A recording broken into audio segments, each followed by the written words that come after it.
அனைத்து உறவுகளுக்கும் மதியம் வெள்ளிக்கிழமை மதிய வணக்கங்கள். அம்மா வீட்டில் இன்னைக்கு மத்தியானம் என்ன சாப்பாடு தெரியுமா? இன்னைக்கு குட்டீஸ் எல்லாருமே லீவ் விட்டாச்சா, எல்லாமே அவங்க ஜாலியாக இருக்கிறதுக்கு நம்மளுக்கு ஜோலி ஆக்கிடுறாங்களா. அவங்க ஒவ்வொருத்தவங்க ஒவ்வொரு டிஷ் கேட்டாங்கப்பா. ஒரு குட்டீஸுக்கு சக்கரை பொங்கல் பிடிக்கும். இதோ பாருங்க, சக்கரை பொங்கல். ஒரு குட்டீஸுக்கு இன்னைக்கு சக்கரை பொங்கல் கேட்டாங்க. எல்லாம் திடீர்னு கேட்குற சாப்பாடுங்க. ஒருத்தவங்க புளிசாதம் கேட்டாங்க.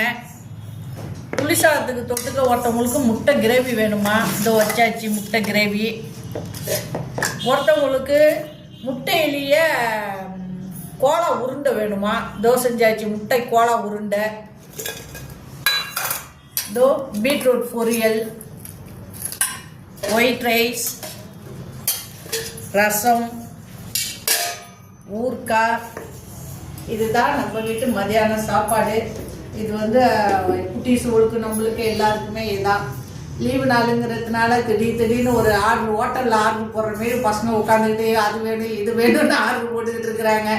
எங்களால் முடிஞ்சதும் நாங்கள் அவங்களுக்கு செஞ்சு கொடுத்துட்ருக்கோம். உங்கள் வீட்லேயும் அப்படி தான் இருக்கோம். குட்டீஸ் ஆசைப்பட்டெல்லாம் கேட்பாங்க. அது அவங்களோட உரிமை. நம்ம செய்கிற நம்மளுக்கு அது ஒரு கடமை. அதனால குட்டீஸ் வீட்டில் இருக்கவங்கள அவங்க கேட்டதெல்லாம் கொஞ்சம் செஞ்சு கொடுங்க. அவங்க ஸ்கூல் போயிட்டாங்கன்னா சரியாக சாப்பிட முடியாது, அவசரமாக சாப்பிட்டு போவாங்க வருவாங்க. இப்போ அவங்க லீவில் இருக்கிறதுனால அவங்க ஆசைப்பட்டதை நம்ம செஞ்சு கொடுத்து நம்மளும் கொஞ்சம் டிஷ் புதுசாக கற்றுக்கலாம். அது பசங்களை வச்சே நம்ம கற்றுக்கலாம். பிடிச்சிருந்தா லைக் பண்ணுங்க, கமெண்ட் பண்ணுங்க, ஷேர் பண்ணுங்க, சப்போர்ட் பண்ணுங்க. பாய் செல்லமே.